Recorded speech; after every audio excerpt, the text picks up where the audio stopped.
नमस्कार। आज हम एक ऐसे शख्स से बात करने जा रहे हैं जो भारतीय राजनीति में तो जिनका सितारा खूब चमका, लेकिन अगर उसकी शख्सियत को देखें तो वो ट्रूली इंडियन, या और आगे मैं बढ़ूं तो ट्रूली विश्व का एक नेता, व्यक्ति मान सकते हैं आप उन्हें। जिस आदमी का जुड़ाव गुजरात से रहा हो, पहले यूपी में कानपुर से इनका रिश्ता नाता रहा हो, और कर्मभूमि, पैदाइश और बहुत लंबे अरसे तक पिताजी के वहाँ रहने और बाकी की वजह से कर्मभूमि उनकी पश्चिम बंगाल रही हो, पढ़ाई लिखाई दिल्ली में, हिमाचल में की, और फिर विदेश में जाकर अमेरिका में की, और साथ ही साथ वहाँ से उनकी एक अलग तरीके की यात्रा शुरू होती है, और जो आध्यात्मिक यात्रा शुरू हो जाती है। आध्यात्मिक यात्रा के साथ मतलब स्वामी चिन्मयानंद के संपर्क में आए, वहाँ उनके साथ अपने आप को खोजने की कोशिश की। मुंबई में और तो और मुंबई साहब गए क्या करने, फिल्म इंस्टीट्यूट में अभिनेता बनना चाहते थे, और भिक्षु बनने की जब बारी आई तो इनके जो निर्देशक थे, जो जब ये बौद्ध मतलब भिक्षु बनना चाहते थे, तो इनके जो गुरु थे उन्होंने कहा नहीं, तुम्हारी दुनिया सांसारिक दुनिया है, अभी ये वक्त नहीं है। और फिर उसके बाद उनको राजनीति में आना पड़ा। राजनीति में आए, 3 बार लोकसभा के सदस्य रहे, 3 बार राज्यसभा के सदस्य रहे, और राज्यसभा को उन्होंने ऐसे झटके से किनारा कर दिया, आज तक आपने कभी नहीं सुना होगा कि जिस आदमी का कार्यकाल 5 साल से ज़्यादा बाकी हो, वो उसने राजनीति मतलब राज्यसभा की सदस्यता को एक झटके में, जिसके लिए लोग करोड़ों रुपया, अब तो आज की तारीख में अरबों भी कह सकते हैं, करोड़ों रुपया फूंकते हैं वहाँ जाने के लिए, उसने एक झटके में फेंक दिया। जी हाँ, मैं बात कर रहा हूँ अपने बहुत ही अग्रज सर्वश्रेष्ठ सांसद के रूप में पहचाने जाने वाले दिनेश त्रिवेदी जी से। दिनेश जी, आपका बहुत बहुत स्वागत है। बहुत धन्यवाद आपका, आपके इस इंट्रोडक्शन के लिए बहुत बहुत धन्यवाद। नहीं, आपने जितना किया, और मुझे लगता है कि आपके बारे में जितना जाना जाना चाहिए था वो लोग उतना जानते नहीं हैं। ये ठीक है कि आप मंत्री रहे, आप अटल बिहारी जी के साथ रहे, रेल मंत्रालय संभाला, और रेल मंत्रालय भी आपने झटके में, क्योंकि एक नीतिगत बात थी, मैं उस पर बाद में बात करूंगा। सबसे पहले ये बड़ा अजीब सा लगता है, एक नेता क्या कभी फिल्म अभिनेता बन सकता है? फिर उसके बाद अजीब सा लगता है कि फिल्म नेता बनते बनते वो भिक्षु बनने की स्थिति में आना चाहता है।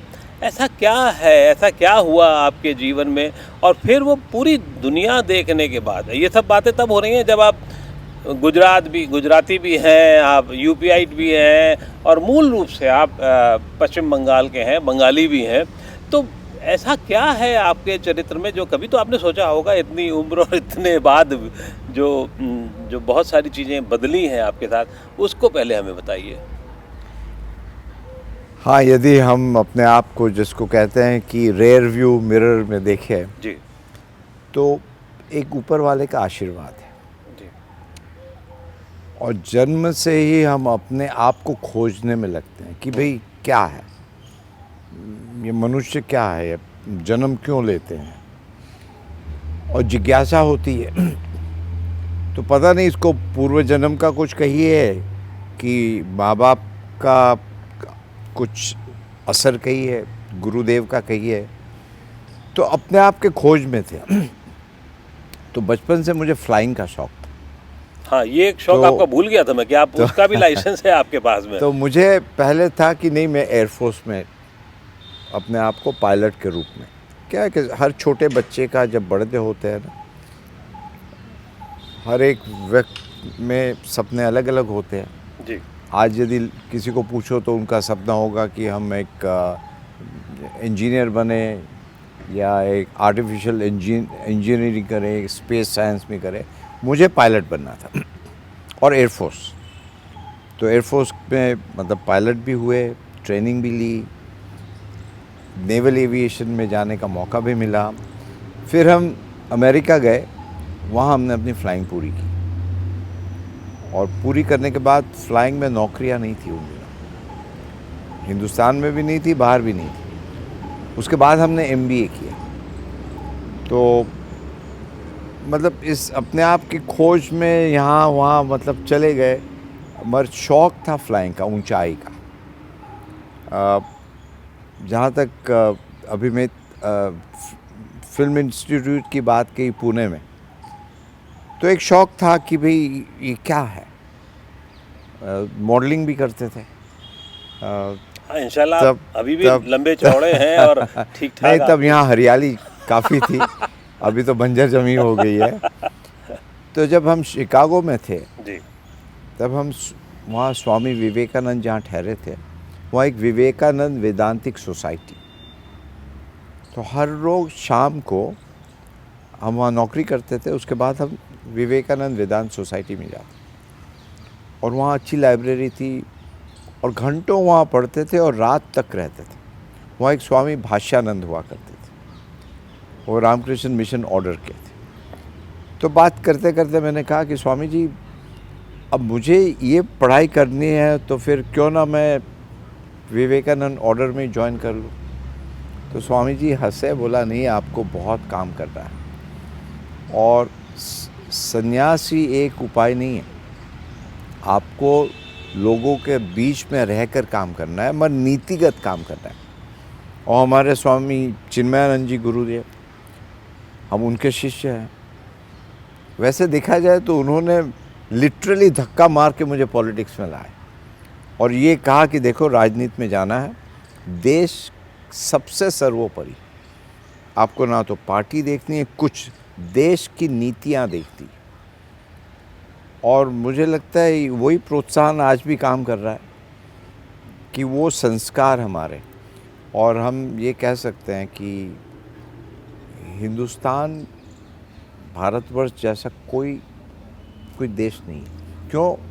क्योंकि यहाँ पर जितना ज्ञान है, ज्ञान की भंडार, एक मामूली आदमी जो झोपड़ी में रहता है, उसको भी जिज्ञासा है। नहीं तो झोपड़ी वाला मतलब उसके मुंह में भी हंसी। हमारे यहाँ तो सब कुछ अपने पास है, फिर भी हम समझते हैं कि हमारे पास कुछ नहीं, ये रह गया, वो रह गया। पर आज झुग्गी झोपड़ी में जो रहता है ना, वो एक संतोष है। तो ये देश जिज्ञासा का है, और ये देश है ज्ञान का। उसीलिए अब कौन से देश में ऐसे होगी कि वसुधैव कुटुम्बकम, वैष्णवजन तो तेने रे कहीं है। मैं तो समझता हूँ कि किसी को यदि कुछ भी नहीं करना है, अब तुलसीदास, कबीर, रहीम, ये दोहे याद सीख लो और गांठ मान लो उसकी, इसी में सब निचोड़ है। यहाँ आप देखिए, कोई भी मज़हब देखिए, सिख का मज़हब देख लीजिए, तो ये देश में सभी आते हैं जिज्ञासा के लिए। और हम हिंदुस्तान, भारतवर्ष में पैदा हुए हैं, तो हमें ये लगता है कि हमने पिछले जन्मों में कोई अच्छा काम किया होगा, पुण्य का काम, कि ऐसी धरती मिली है। तो यहाँ मटीरियलिस्टिक लाइफ अपनी जगह अलग है, मगर आप उसमें खो गए तो आप असली चीज़ भूल गए। हम ये नहीं कहते हैं कि भाई तरक्की तो होनी चाहिए, जैसे माननीय प्रधानमंत्री ने उस दिन कहा कि distribution of wealth, creation of wealth बहुत ज़रूरी है, तभी तो नौकरियां मिलती है, वो तो होना ही चाहिए। मगर उसके साथ साथ उसमें हम लोग को खो नहीं जाना है कि ये बड़ा बंगला मिला है तो बस इसको किस प्रकार रखे, चाहे कुछ भी हो जाए, इसको किस प्रकार ना छोड़ा जाए। तो बहुत बार देखा गया है कि जब पार्लियामेंटेरियन का एक टर्म पूरा होता है हम नहीं कहते सभी ऐसे, काफ़ी कुछ ऐसे होते हैं कि भाई दूसरा हमको और दो, तीसरा दो, 6 महीना और दो, मतलब आपने असलियत खो दी।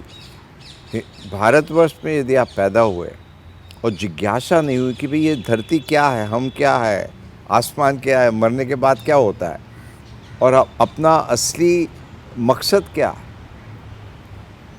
What is the real thing, why are we born, उसका मनुष्य का क्या है, तो मैं समझता हूँ कि यहाँ जितना ज्ञान का भंडार है ना, और वो ज्ञान का भंडार आपको मामूली आदमी दे सकता है। ऐसा नहीं है कि भी उसके लिए, क्योंकि वो उस ज्ञान को लेकर जीता है, तभी ही वो बच पाता है। आपने मतलब कभी तो, मुझे तो याद नहीं पड़ता भारतीय राजनीति में 40-42 साल से मैं भी देख सुन रहा हूँ कि किसी एक नेता ने 5 साल से ज़्यादा वक्त राज्यसभा का भी बाकी हो, 6 साल में 5, एक ही साल आपने भोगा है, आप उससे कम 10-11 महीने भोगे, कभी ऐसा मतलब ये छोड़ते समय, झटके से इस्तीफा देते समय आपने कभी सोचा कि ये मैं क्या कर रहा हूँ और क्यों कर रहा हूँ? हम बताए उस दिन हम सुबह जब पार्लियामेंट में जा रहे थे, जी। मेरा तीसरे नंबर का प्रश्न था, रेल के ऊपर ही हम्म। प्रश्न मैंने पूछा, मैं वापस आ गया। पार्लियामेंट राज्यसभा 9 बजे शुरू हाँ, होती थी, बिल्कुल। और वापस घर आया, पता नहीं क्या हुआ, हम वापस, उस दिन हमको वापस जाने का कोई वो था नहीं, मेरा प्रश्न था, हो गया। हो गया। और फिर सीतारमन जी का उनका था बजट के ऊपर रिप्लाई, फिर पता नहीं क्या हुआ, हम चले गए वहाँ, और कोई मैंने इस्तीफ़ा मेरे जेब में रखा वैसा कुछ नहीं था। तो वहाँ जब हम बैठे थे राज्यसभा में, हमको बहुत दिन से ये अपने आप को पूछ रहे थे कि भाई हम यहाँ क्या कर रहे हैं, और यदि हम जिस क्षेत्र को यहाँ रिप्रेजेंट कर रहे हैं वहाँ पर इतना दंगा फसाद, यहाँ वहाँ पर इतना करप्शन, तो और हम कुछ कर नहीं पा रहे हैं, तो हमको यहाँ रहने का कोई अधिकार है ही नहीं। या तो वहाँ सुधारें या तो कुछ बात करें, कोई अधिकार नहीं। तो मेरे पहले किसी एक माननीय सदस्य का कोई एक प्रश्न था जो लिस्ट में नहीं था, और उनका कोई ट्विटर हैंडलर कुछ था, तो उन्होंने परमिशन ली, वो बोले। तो उसके तुरंत बाद मैंने कहा उनको परमिशन मिली है, तो उसके तुरंत बाद हम उठे, और वाकई में अंतःकरण की जो आवाज़ निकली वही मैंने बयां की। उसमें ना तो कुछ ज़्यादा था ना तो कुछ कम था, और मैंने कहा कि भाई इसीलिए मैं इस्तीफ़ा दे रहा हूँ। और आप पूछेंगे पार्लियामेंट में क्यों, भाई उसी वक्त हमको प्रोत्साहन मिला, और मैंने कहा यहाँ हमने शपथ ली है तो हमको यहीं कहकर, और मौका था अब गए, और फिर चेयरमैन साहब के चैम्बर में गए, उसके बाहर जहाँ बैठते हैं वहाँ हमने अपना इस्तीफ़ा लिखा, पॉकेट में लेके नहीं गए थे। और फिर उसके बाद हम बहुत, मतलब जिसको कहते हैं ना कि एक अंदर में बहुत चैन रहा कि आपने जो किया बहुत अच्छा किया। तो कहीं ना कहीं गुरुजन का मतलब आशीर्वाद थे कि भाई करो, करना चाहिए तुम्हें। आपने और रेलवे में भी ऐसे मैं वही उसी पे आ रहा था। आपने बीच में कहा था कि देश हित में जो है वो करना चाहिए, नीति उसी हिसाब से होनी चाहिए। तो मुझे वही याद पड़ रहा था कि जब बतौर रेल मंत्री जब आपने अपना बजट पेश किया था, तब आपने रेल किराया बढ़ाने की बात की थी।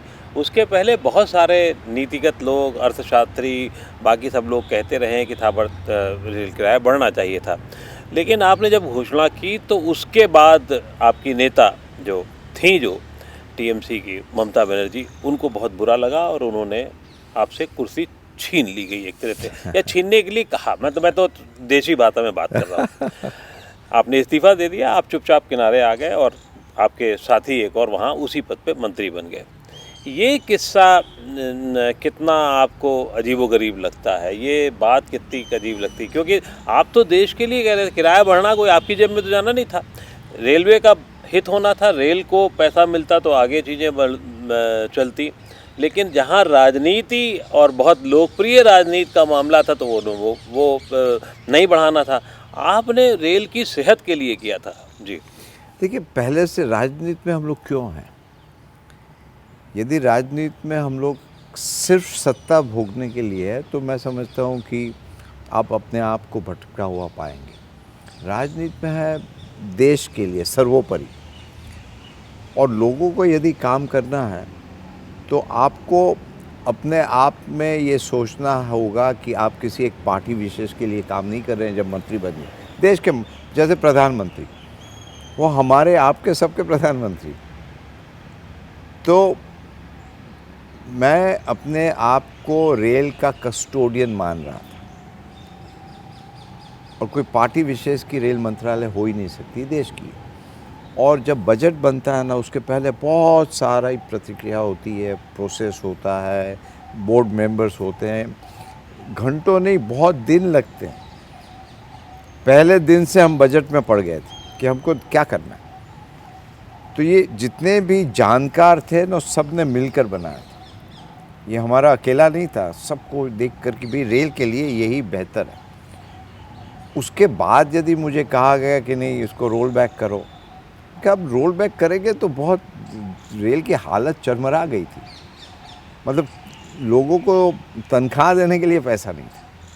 मैंने कहा ये हम नहीं कर सकेंगे, रेल के साथ देश के साथ नाइंसाफ़ी होगी, तो आप चाहो तो मैं अपना इस्तीफ़ा दे दूंगा। और मुझे 2 सेकंड लगे, कोई टाइम नहीं लगा, क्योंकि ममता जी मुझे कह नहीं रही थी। फिर मैंने उनको फ़ोन किया भाई ये सब आ रहा है जी, टेलीविज़न में आ रहा है कि आप आ रहे हैं सपोर्ट विड्रॉ करने के लिए। मैंने कहा आने की कोई आवश्यकता नहीं, आप बताइए क्या करना है। बोले इसको रोल बैक। मैंने कहा भाई रोल बैक नहीं होगा, हम अपने आप को रोल बैक कर रहे हैं, आप जिसको चाहे रख सकती है। और फिर मैंने कोई टिका कुछ नहीं की, मैंने कहा उन्होंने किया जो उनको करना था और मैंने किया जो मुझे करना था। तो उसके बाद कुछ मतलब कोई फ़र्क नहीं, क्योंकि मेरा बजट सबने बहुत सराहा है। हमारे मतलब कभी कभी हंसी भी आती है कि हमारे टीएमसी के मेंबर ऑफ पार्लियामेंट बजट के तुरंत बाद टीवी में गए, बहुत सराहा, वो बहुत सराह रहे थे, वही मुझे याद पड़ रहा है कि उस सराहा। समय तो उसके बाद उसको पता चला कि भी नहीं। तो क्या होता है कि हर एक पार्टी में चुगलखोर होते हैं, तो किसी ने कह दिया कि भाई इसने तो भाड़ा बढ़ा दिया, ममता जी ने तो बजट देखा भी नहीं था, कुछ पता नहीं। खैर हमको जो करना चाहिए था, और उसके बाद कोई हमने किसी की टीका नहीं की, किसी को आज तक हमने ममता जी को कभी कुछ, उनकी मैं इज़्ज़त करता हूँ, वो अपने आप में बहुत बड़ी शख्सियत है। मगर क्या होता है कि पावर आने के बाद आप गिर जाते हो, और फिर जिस वादे से आप आए वो वादा कहीं पीछे हट जाता है। तो यही होता है, और अफसोस की बात है यही हुआ। और उसीलिए हम स्थापक जिसको कहते हैं फाउंडर मेंबर ऑफ टीएमसी, और फिर दरकिनार हो जाते हैं। आप फाउंडर मेंबर थे टीएमसी के, लेकिन ममता जी से आपका लव एंड हेट वाला रिश्ता चलता रहा। ममता जी ने आपको किनारे कर दिया, तब भी फिर दोबारा फिर आपको मतलब वो उनको लगा कि आप शायद उपयोगी होंगे, शायद राजनीति की भाषा में इसलिए कह रहा हूँ मैं, क्योंकि आपकी उपयोगिता बहुत सारी थी। पश्चिम बंगाल में आपने इतना काम किया था, आप जब बराकपुर से लोकसभा सदस्य के तौर पर रहे हैं, आपने बहुत सारा अपने क्षेत्र में किया और पूरे पश्चिम बंगाल के लिए करते रहे आप। तो आपकी क्या उपयोगिता के लिए ममता जी ने आपको रोके रखा, फिर ले आई संसद में, या क्या रहा मामला? नहीं, ऐसा है कि उसमें एक हमारा रिश्ता रिस्पेक्ट का है। मुझे भी रिस्पेक्ट आज भी है, उनको भी होगा। मगर क्या है कि जैसे कहा कि पार्टी या लीडरशिप के बड़ा होता है देश, और प्रायोरिटी देश की। और जहाँ तक कि वापस आना वो लोग तय करते हैं, लोगों का एक प्रेशर होता है। हमारे लोकतंत्र में लोगों का एक इनविजिबल प्रेशर होता है, क्योंकि वो यदि नहीं करते हैं तो लोग अच्छी नज़र से नहीं देखते। तो वो लोगों की प्रेशर आप कहे इनडायरेक्टली, जो मेरे जहन में थी कि भाई हम उनका काम नहीं कर रहे हैं, यहाँ आकर अपना बैठे हुए हैं, बंगला है, सब कुछ है, तो ये काम करता है। बशर्त यह है कि आप सेंसिटिव हो, तो एक रिश्ता अपनी जगह रहता है। आप देख लीजिए, गांधी जी हो, वल्लभ भाई पटेल हो, नेहरू जी हो, आपस में उनका मतलब बहुत सारी चीज़ों पर उनके विचार अलग अलग थे, मगर वो ज़माना अलग था कि आपस में बैठकर बातचीत होती थी, बहस होती थी, और उनमें डिफरेंसेस भी होते थे। उसका मतलब ये नहीं कि आप हमारे दुश्मन बन गए, वो चीज़ आज नहीं है। आज की राजनीति में, टीएमसी में तो हम देख रहे हैं कि वो मालिक और कर्मचारी का रिश्ता, कि मालिक ये बोलता है तो आपको ये करना। अब जैसे रोज़ कहा ना कि वेल में जाइए आप, हम वेल में कभी नहीं गए। 1990 से हम एमपी हैं, एक बार भी वेल में नहीं गए। वेल में जाने की क्या आवश्यकता है? Why should you go to well? तो और प्रधानमंत्री को आप रोज़ गाली गलौज करो, भाई क्यों गाली गलौज करे प्रधानमंत्री को, कोई आवश्यकता नहीं है। प्रधानमंत्री जैसे मैंने कहा कि सबके हैं, आपके हमारे हैं, सबके प्रधानमंत्री, और एक को कॉन्स्टिट्यूशनल पोजीशन है। हम और बंगाल का कल्चर गाली गलौज का नहीं होता है। ममता बनर्जी बंगाल में एक परिवर्तन करके लेने के वायदे से आई थी। आखिर वो परिवर्तन किस हद तक पहुंचा? बिल्कुल कट गया, नहीं हुआ, और नहीं हुआ तो उसके क्या कारण थे? आप ये कारण यही है कि वो आसपास के चापलूसों से घिर गई या कुछ और कारण रहा? देखिए, परिवर्तन उसमें तो हम लोग हमने जब फाउंड किया फाउंडेशन से थे, और उसकी स्थापना इसीलिए हुई कि सीपीएम का जो अत्याचार था जी। और भ्रष्टाचार था, और लोगों के पास कोई विकल्प नहीं था, तो हम लोग ने कहा कि हम ये परिवर्तन देंगे। और हम लोग का नारा था बदल चाहे बदला नहीं, कि हम रिवेंज नहीं लेना चाहे, हम बदलाव चाहते हैं मगर रिवेंज नहीं चाहते, कि हम खून खराबा नहीं चाहते, कि हम आ गए सत्ता में, आपको मार डाला, ये हुआ, जो सीपीएम के ज़माने में होता था। तो उसी के लिए लोगों ने हमें वोट सत्ता किया। पे बिठाया। मगर उसके बाद हमने वही किया, और उससे बढ़कर किया जो सीपीएम करती है। कोशिश बहुत हमने की। आज ये तुरंत नहीं हुआ। जैसे बारिश होती है ना, हमें तो बारिश दिखती है कि बारिश आई, उसकी प्रतिक्रिया होती है कि पहले समुद्र से पानी ऊपर उठता है, बादल आते हैं, फिर बिजली होती है, फिर बारिश होती है। तो ये काफ़ी दिनों से चल रहा था, और जो हमारे टीएमसी के नेतागण हैं वो भी जानते थे कि भाई ये नाखुश है, और सबको बताया था कि अचानक कुछ भी नहीं हुआ है। सो इसीलिए कहना यही है कि बंगाल की जनता बहुत होनहार है। परिवर्तन का नारा लगा, परिवर्तन हुआ सिर्फ सत्ता का। आज एक आर्टिकल में मैंने ये कहा कि सिंगूर, हम चाहते थे कि रतन टाटा वापस आ जाए सिंगूर, मैं नहीं आने दिया। लेकिन रतन टाटा से मुझे याद पड़ता है कि आप मिले भी थे इस संबंध में। रतन टाटा जी से मिले थे, बहुत ग्रेशियस है। हम लोग त्रिवेंद्रम में मिले थे। ओ, मतलब और कहाँ बंगाल और कहाँ त्रिवेंद्रम? हाँ, क्योंकि वो लाइमलाइट से दूर रहना था। हाँ। और एक फॉर्मूला भी दिया था उनको। क्या है, अब टाटा की कंपनी कोई बंद नहीं हो जाती है, सिंगूर, तो उनको भी चाहिए कि लोगों को नौकरी मिले, तरक्की हो। और मैं समझता हूँ कि ममता जी के आने के बाद तुरंत यदि मतलब जितने किसान हैं उनका भी हल करे, ऐसा नहीं कि किसान की ज़मीन ले ले, तो एक फार्मूला होता है ना, तो हमने एक फार्मूला दिया था। हम लोग चाहते थे कि 400 एकड़ किसान को वापस मिले, तो हमने उनको कहा कि देखिए ऐसा करेंगे कि ये 400 एकड़ आप कागज़ में उनको वापस दे दो। तो किसानों की बात रह गई, क्योंकि किसान भी त्राहीमाम था कि भी ना तो ज़मीन मिल रही, ना तो उपजाऊ हो रहा, ना तो कुछ हो रहा है। और मैंने कहा जब किसान को ज़मीन वापस मिल जाएगी, किसान को हम लोग मना लेंगे, तुरंत वो बैक टू बैक वो ज़मीन आपको लीज में दे देगी, ताकि हमारी भी बात रह जाए कि हमने प्रॉमिस किया था कि वापस दे देंगे। और आप किसान वो ज़मीन जैसे सरकार ने दी आपको दे देगा।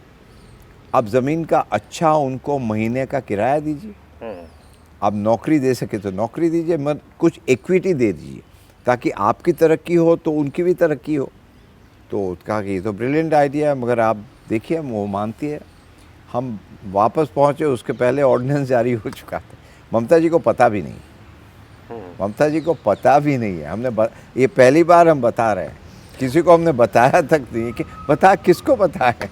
तो आज क्या है कि जो सेंटर बंगाल का सबसे होनहार, यदि देखिए बाहर कहीं भी चले जाइए, अब बीएचयू में जाइए ना, बंगाली प्रोफेसर मिलेंगे। हाँ, सही बात है, बहुत काफ़ी है बंगाल में। दुनिया में कहीं जाइए, जी जी, बंगाली प्रोफेसर, बंगाली स्टूडेंट। ये जो फिल्म इंडस्ट्री है ना मुंबई की, बंगालियों ने बनाई है। हाँ, शुरू के इतने दौर में तो इतने होनहार है ना उनका, मतलब, और देश प्रेमी। आप स्वामी विवेकानंद को देखिए ना, तो आज़ादी की लड़ाई में उन्होंने बहुत योगदान दिया, यूथ को प्रोत्साहित किया। अब रविन्द्रनाथ टैगोर की बात करें तो सिर्फ श्री अरबिंदो, स्वामी चिन्मयानंद, हाँ हाँ खुद तो। ये जो जितने भी हमारे सेंट थे ना, ऋषि, वो देशभक्त थे।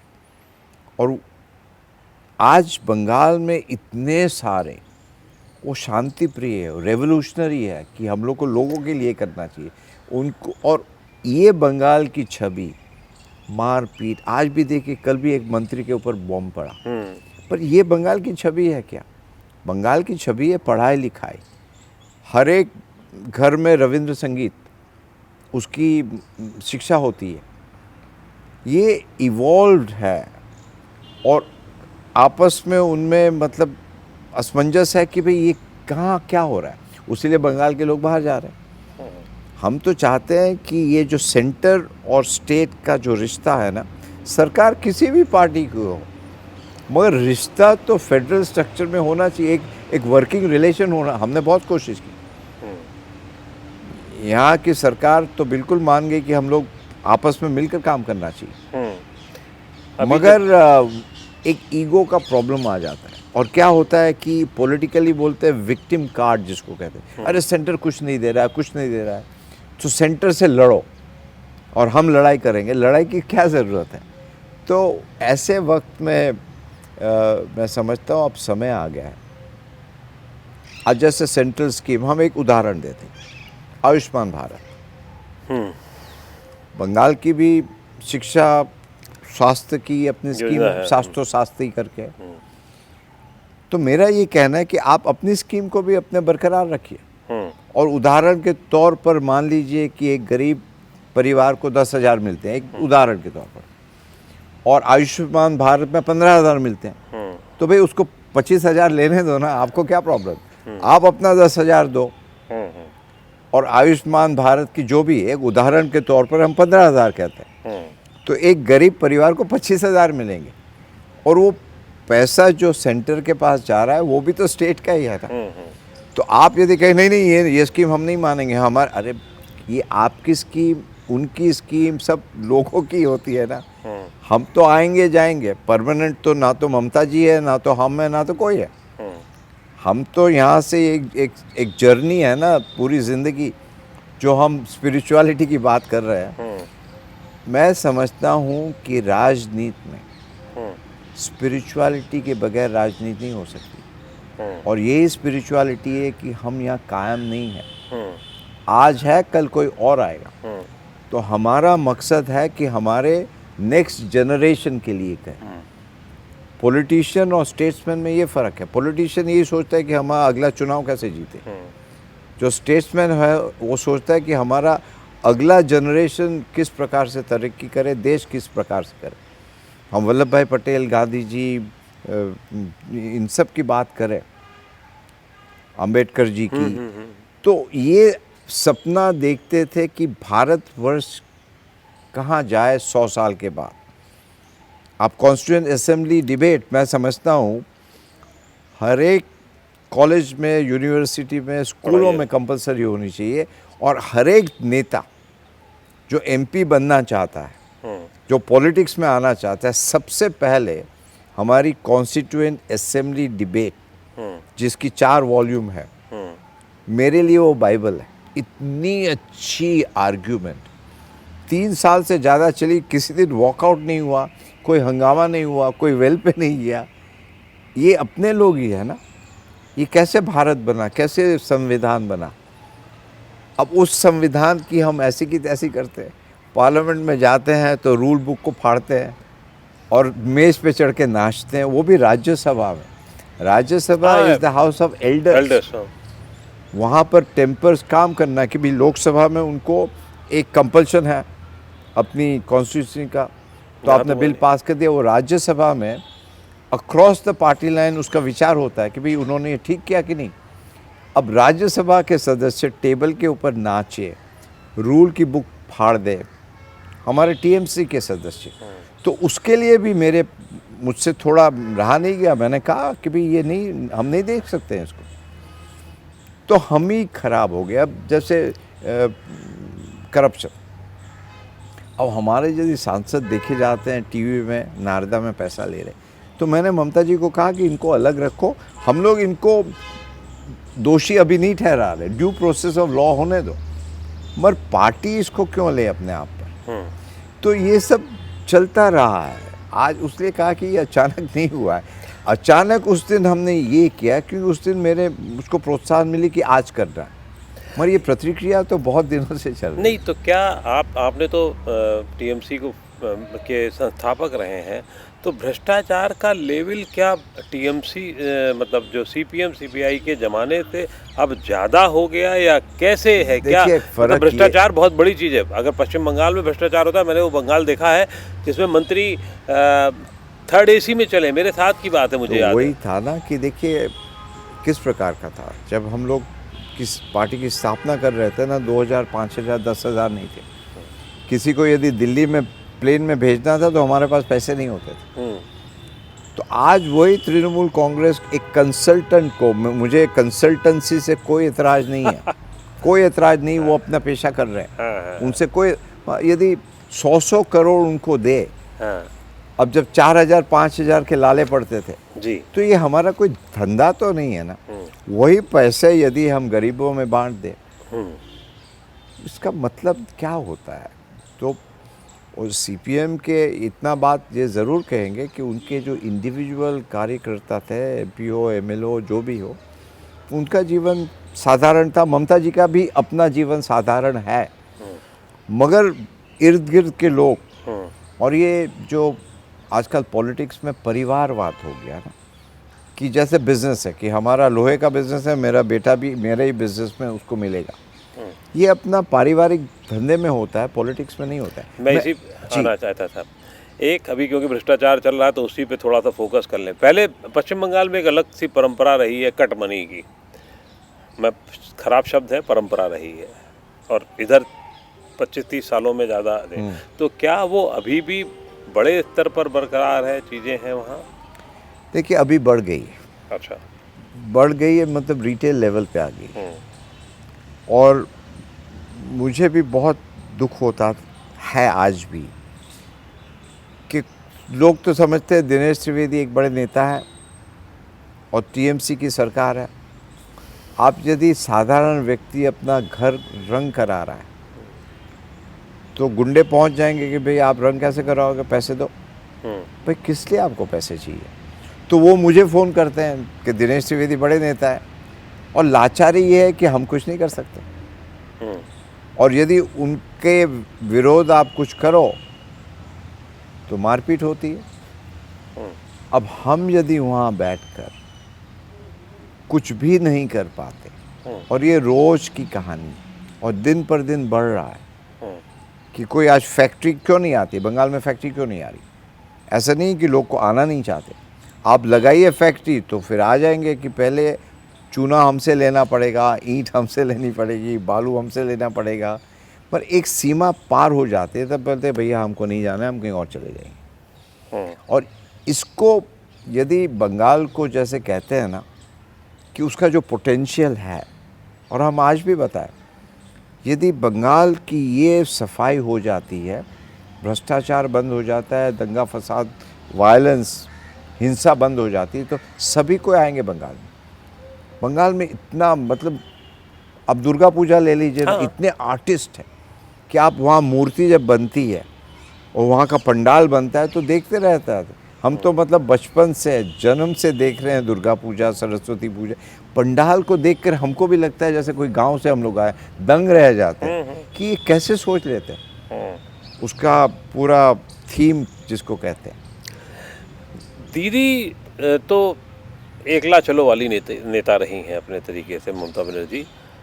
उनके यहाँ परिवारवाद अचानक कहाँ से उभर आया, और फिर आप सबको किनारे करके परिवार का एक आदमी भतीजा जो है उनका वो हो जाता है सब कुछ? तो यही होता है ना कि देखिए जब हम लोग पार्टी की स्थापना कर रहे थे तब तो कुछ ऐसा था नहीं, संघर्ष था। उसके पास यदि फिर पैसा प्रधान हो जाता है ना, और फिर वो जो अहम आता है कि हमने इनको एमपी बनाया, हमने इनको रेल, कोई किसी को बना नहीं सकता, तो वो अहम एक आ जाता है कि पैसा ही सब कुछ है, उसी की बलबूते पे हम चलेंगे। तो आप फिर भटक, और लोग सब बहुत ही, हमारे देशवासी जहाँ भी हो बहुत ही बुद्धिमान है, उनको कहीं जहां भी एक विकल्प मिलता है ना, और लगता है कि जो आज सत्ता है वो ठीक नहीं है, तो विकल्प के पास जाते हैं। सीपीएम इतने साल तक राज की क्योंकि विकल्प नहीं था। टीएमसी ने विकल्प दिया, अब विकल्प देने के बाद हम लोग भटक गए। तो आज बंगाल फिर विकल्प देख रहा है और विकल्प उनको मिला है। अब आगे देखिए चुनाव में क्या होता है। विकल्प मिल रहा है, उसलिए 18 सीट किसने, हम खुद हार गए ना मोदी जी की आंधी में। हमारा क्षेत्र भी उजड़ गया। हम 12,000 वोट से हारे, जहाँ 2-2.5 लाख वोट से जीतने वाले थे। वहाँ मोदी जी के नाम पर सबने वोट दिया। और क्यों दिया? अब देखिए एक बात बता रहे, एक शख्स, आप बताइए दुनिया में कौन है जो कहे कि भैया आपको शाम को 6 बजे घर के आंगन में एक दिया जलाना है, और वो दिया है जिसको कहते हैं कि आगे वाने होप का दिया, एक उजला भविष्य बने, कोरोना से हट जाए, एक आशा की चिंगारी। हमारे जो डॉक्टर फ्रंट लाइन है उनको धन्यवाद देने का। और किसी को कंपल्सन नहीं था कि भाई डंडा लेके, नहीं तो पुलिस आपको मारेगी। हमने भी तो दिए जलाए, हम तो टीएमसी के थे। और रतन टाटा लेकर झोपड़ी में लेकर पार्टी बाटी जहाँ जो भी हो, हमने भी जलाए। वो क्यों है? दुनिया में हम प्रशंसा करने की खातिर नहीं कर रहे, हम तो पूछ रहे हैं। एक शख्स आप बता दीजिए, भरोसा है।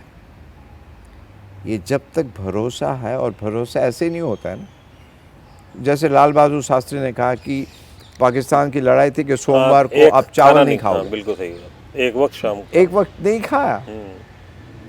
अब जब गांधी जी कहते हैं वो एक मुट्ठी नमक उठा लिया, ये विश्वास होता है।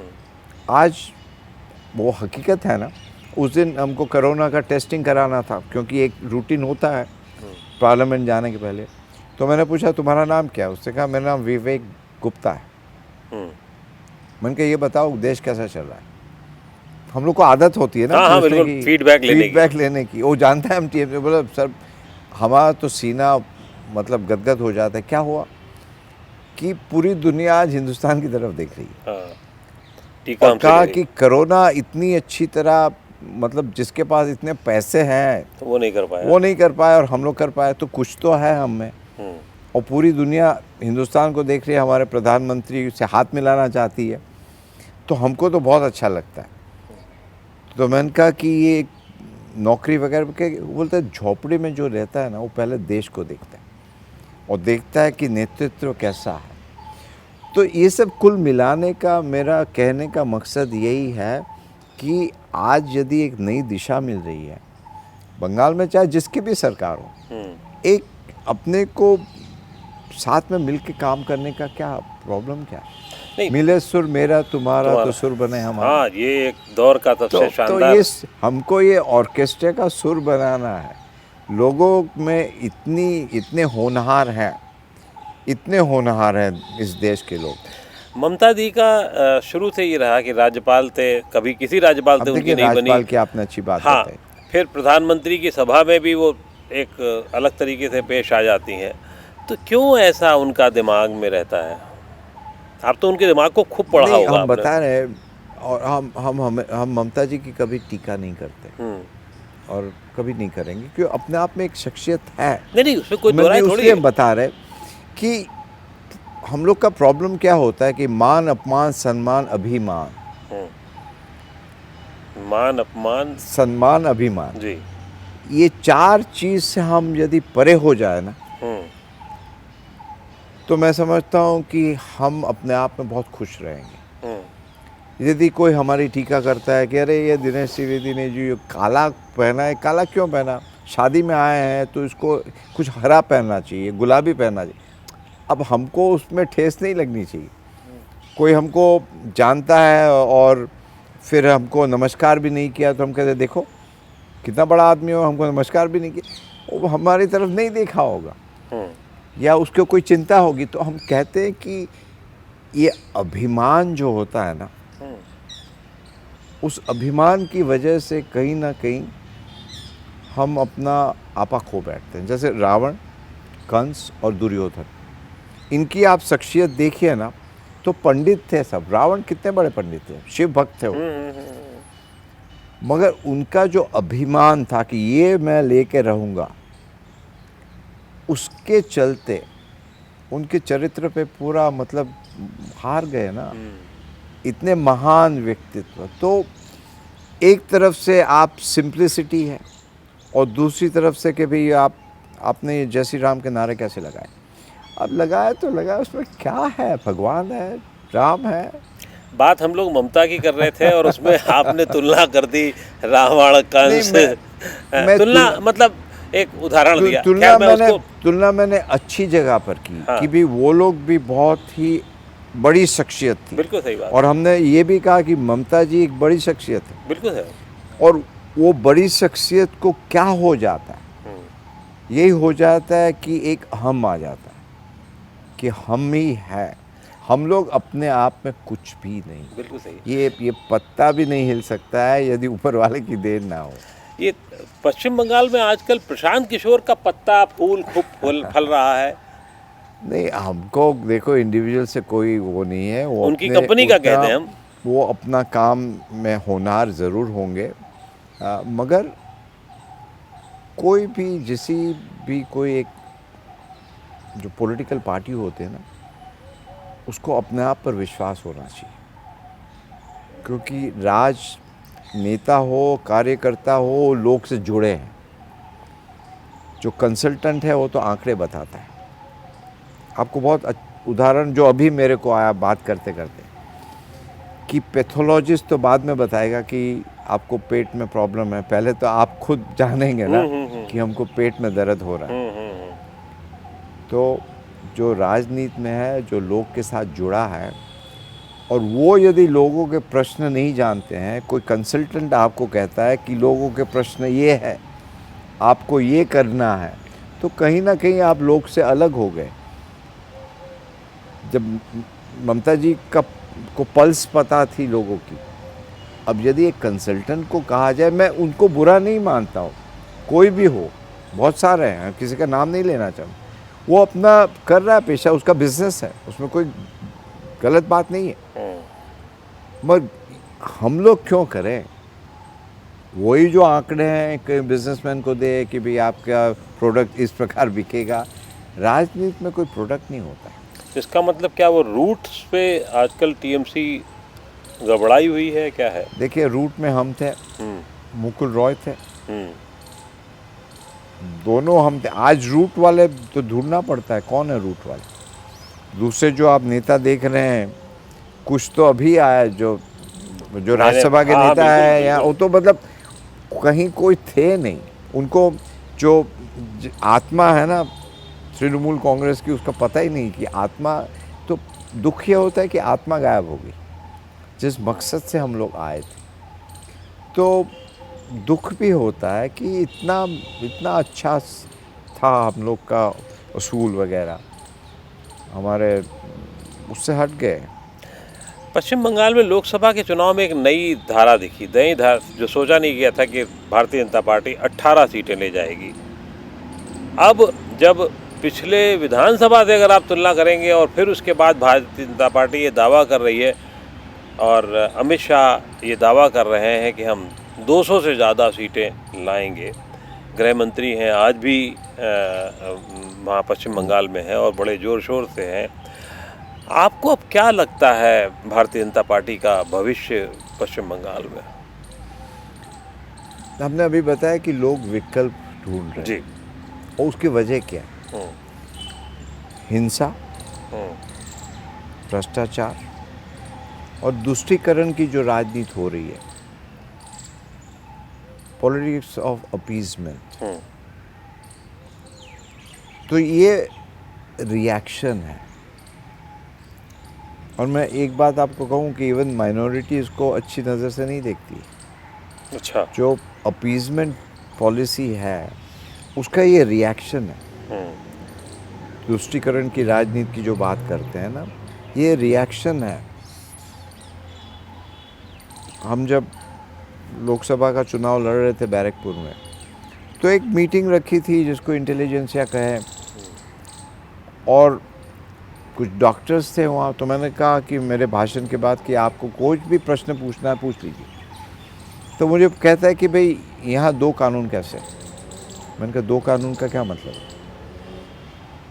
कि एक कानून है एक खास सोसाइटी के लिए। हम लोग यदि हेलमेट नहीं पहनते हैं तो हमें पुलिस पकड़ती, मगर आप एक वर्ग विशेष से आते हैं तो पुलिस कुछ नहीं कर सकती। तो चुनाव का वक्त था, तो मुझे कहते हैं ना पतली गली से निकल जाना पड़ता है। मैंने कहा नहीं ऐसा कुछ बात नहीं है, ये कभी कलकत्ता में कहीं हुआ होगा, यहाँ तो बैरकपुर में तो इसको सवाल ही नहीं है।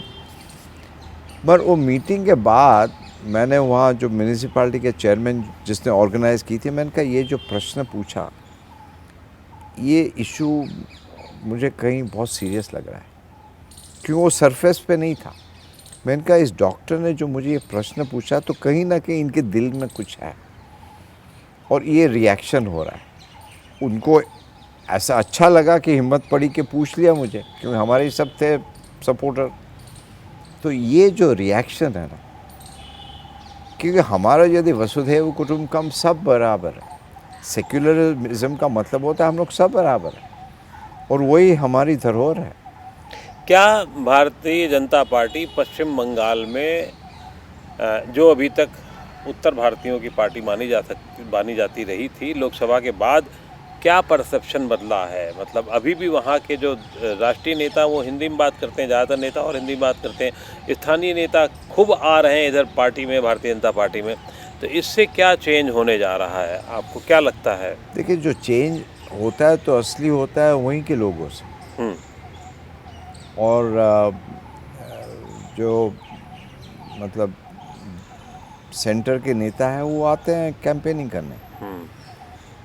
जैसे हम यदि केरला में चले जाएं, हाँ। तो हमको तो मतलब उनकी भाषा नहीं आती है, तो अंग्रेज़ी में बोलना पड़ेगा क्योंकि उनको हिंदी नहीं आती है। मगर जो असली बदलाव आता है तो साधारण जनता के लिए आता है। और आज साधारण जनता वो बीजेपी का काम जहाँ जहाँ दूसरे क्षेत्रों में हो रहा है, हकीकत तो ये है कि जीत रहे हैं चुनाव सब जगह, तो कहीं ना कहीं तो देख रहे हैं कि वो भरोसे की बात। और हमारे संविधान में भी जो कॉन्स्टिट्यूएंट असेंबली भी बन रही थी ना, उस समय भी उन्होंने कहा कि खाली हम लोग ये कॉन्स्टिट्यूशन देंगे, जिस पे लोग भरोसा नहीं करेंगे तो उसका कोई मतलब नहीं होगा। और भरोसा करने के लिए कॉन्स्टिट्यूशन की स्पिरिट हमें चाहिए। तो आज वो स्पिरिट जो दिख रही है, आज एक बहुत बड़े पैमाने में नेशनलिज्म की स्पिरिट, बहुत बड़े पैमाने में। और आज हम बताएं, चाहे वो किसी भी मज़हब का हो,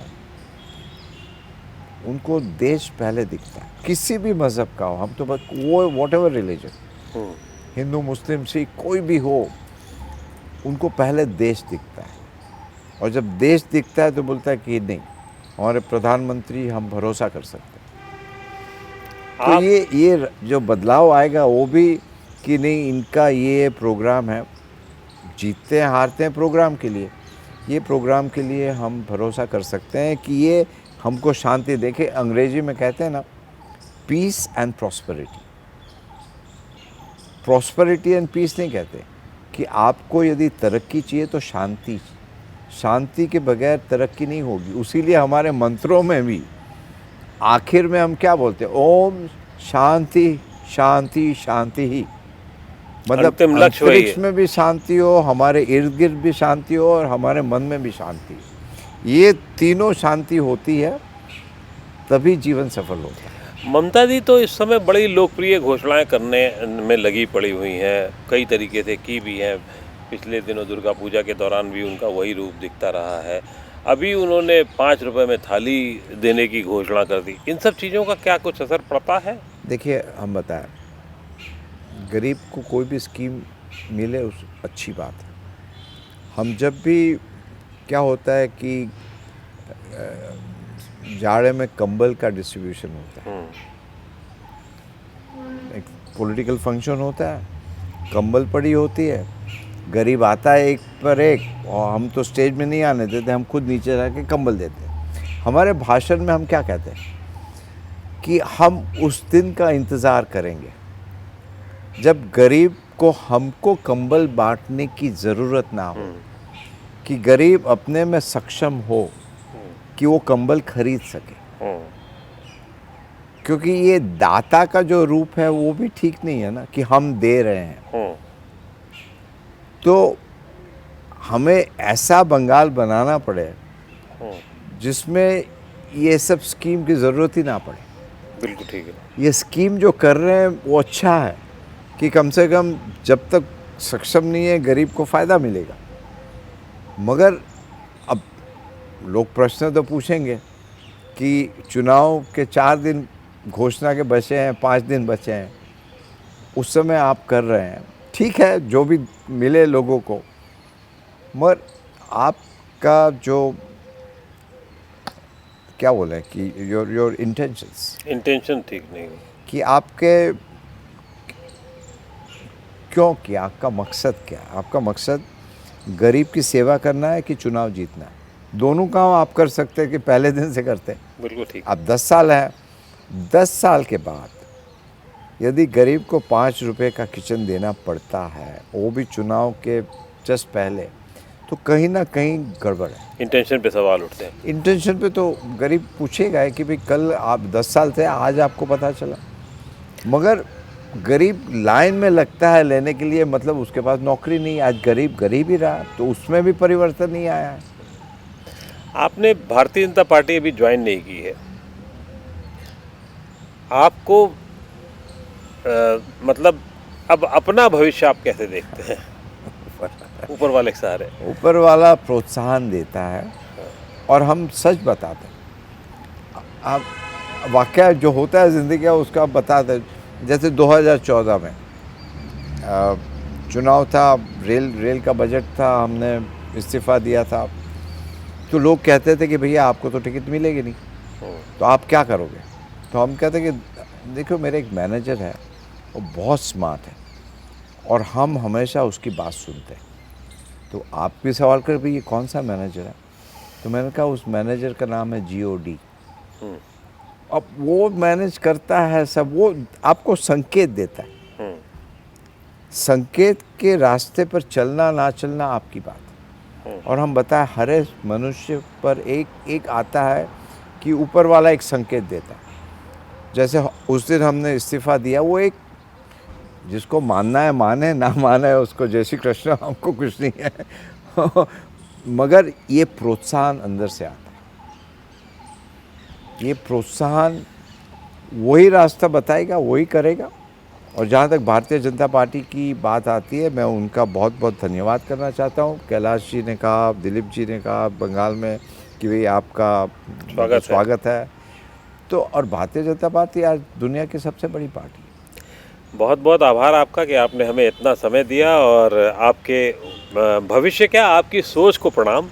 और भविष्य को तो आपने मतलब अपने GOD के हवाले कर ही रखा है। नहीं, हमारे गुरुजन को, माँ बाप को, हमको जब बेस्ट पार्लियामेंटेरियन का अवार्ड मिला था, तो आपको बात करने का मौका मिलता है। मैंने कहा कि हम प्रणाम करेंगे हमारे गुरुजन को, हमारे माँ बाप को, जो माँ बाप जो भगवान के पहले आते हैं,